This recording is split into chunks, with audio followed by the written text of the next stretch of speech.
तो बात करते हैं राष्ट्रपति ट्रंप के ईरान पर दिए गए उस बड़े भाषण की, जिसमें उन्होंने एक तरफा जीत का ऐलान कर दिया था।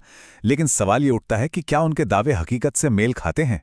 देखिए, एक तरफ अमेरिका की जीत की घोषणा है और दूसरी तरफ ईरान इसका पूरी तरह से खंडन कर रहा है। चलिए, इन दो अलग अलग बयानों के पीछे की सच्चाई को समझने की कोशिश करते हैं। भाषण की शुरुआत ही राष्ट्रपति ट्रंप के इस बेहद नाटकीय बयान से हुई।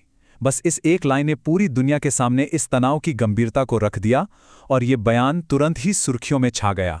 अपने भाषण में राष्ट्रपति ट्रंप ने एक ऐसी तस्वीर पेश की जैसे कि ये एक बहुत ही तेज और जबरदस्त सफल मिलिट्री ऑपरेशन था। उनका दावा था कि अमेरिका ने सिर्फ कुछ ही हफ्तों के अंदर ईरान को घुटनों पर ला दिया है। ट्रंप ने अपने भाषण में कई खास मिलिट्री कामयाबियों की लिस्ट गिनाई। उन्होंने दावा किया कि ईरान की नेवी और एयरफोर्स पूरी तरह से तबाह हो चुकी हैं। और तो और, ये तक कह दिया कि ज़्यादातर ईरानी लीडर भी मारे जा चुके हैं। उन्होंने ऑपरेशन मिडनाइट हैमर को एक शानदार बल्कि खूबसूरत कामयाबी बताया। तो जहां एक तरफ ट्रंप जीत के दावे कर रहे थे, वहीं उनके भाषण से ठीक पहले डिप्लोमेसी के लेवल पर एक बड़ा विवाद चल रहा था। और ये विवाद था सीज फायर यानी युद्ध विराम को लेकर। दोनों तरफ के बयान एक दूसरे से बिल्कुल उलट थे। ट्रंप का दावा था कि ईरान युद्ध विराम की गुहार लगा रहा है, जबकि ईरान ने इस बात को सिरे से खारिज कर दिया। अमेरिका ने शर्त रखी कि वो हुर्मुज़ जल डमरू मद्दे के खुलने पर ही कोई बात करेंगे।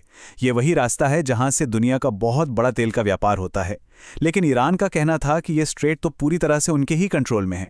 चलिए, अब राष्ट्रपति ट्रंप के उस भाषण के मुख्य हिस्सों को एक एक करके देखते हैं, जिसमें उन्होंने मिलिट्री, इकोनॉमी और डिप्लोमेसी, इन तीनों पहलुओं पर अपनी बात रखी थी।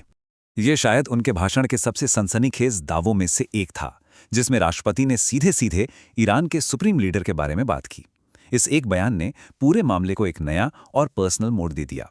भाषण में आर्थिक दावों पर भी काफी जोर था।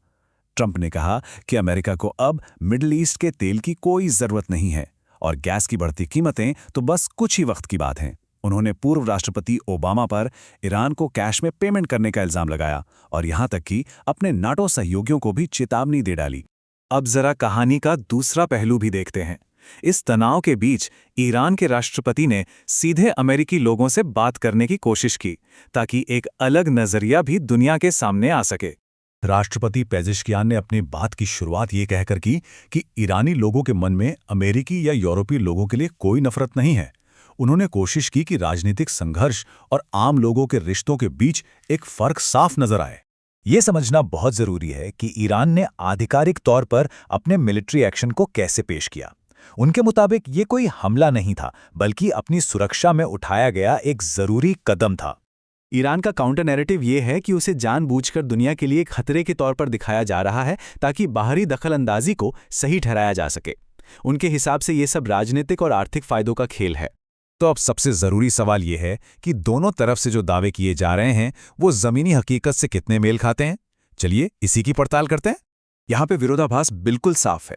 अमेरिका का दावा था कि सुप्रीम लीडर को निशाना बनाया गया, जबकि न्यूज़ रिपोर्ट्स के मुताबिक उनके एक सलाहकार घायल हुए थे। ये इंफॉर्मेशन वॉरफेयर का एक क्लासिक उदाहरण है। चलिए, कुछ और दावों को जरा फैक्ट्स की कसौटी पर कसते हैं।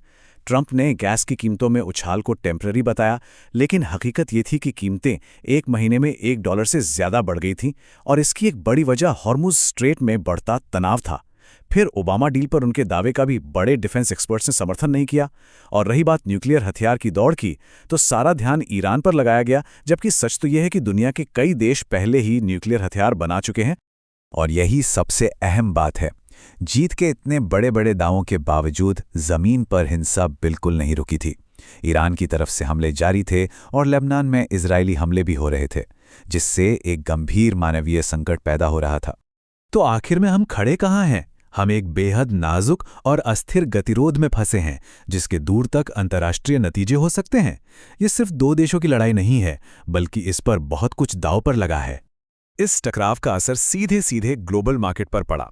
तेल की कीमतें $100 के पार चली गईं, लेकिन जैसे ही तनाव कम होने की जरा सी भी उम्मीद जगी, वो तेजी से गिरी भी। इससे पता चलता है कि दुनिया की अर्थव्यवस्था इस तनाव को लेकर कितनी ज्यादा संवेदनशील है, और इस अनिश्चितता ने ग्लोबल ट्रेड के लिए एक बड़ा खतरा पैदा कर दिया है। पर्दे के पीछे दुनिया भर की सरकारें इस संकट को संभालने में लगी हुई हैं। डिप्लोमेसी की एक बहुत ही पेचीदा बिसात बिछी है। ब्रिटेन समिट कर रहा है, अमेरिका इनाम ऑफर कर रहा है और उपराष्ट्रपति वॉन्स पर्दे के पीछे बातचीत की कोशिश कर रहे हैं। लेकिन इंटेलिजेंस रिपोर्ट्स ये बता रही हैं कि ईरान अभी भी किसी गंभीर बातचीत के लिए तैयार नहीं है, जो इस गतिरोध को और भी मुश्किल बना देता है। ये एक नंबर $30 लाख इस पूरे क्षेत्र में मौजूद असल सुरक्षा खतरों और उसकी कीमत को दिखाता है। इससे अंदाजा लगता है कि जमीनी हालात कितने गंभीर हैं और दांव कितने ऊंचे लगे हुए हैं। तो हम इस विश्लेषण को इसी सवाल पर खत्म करते हैं।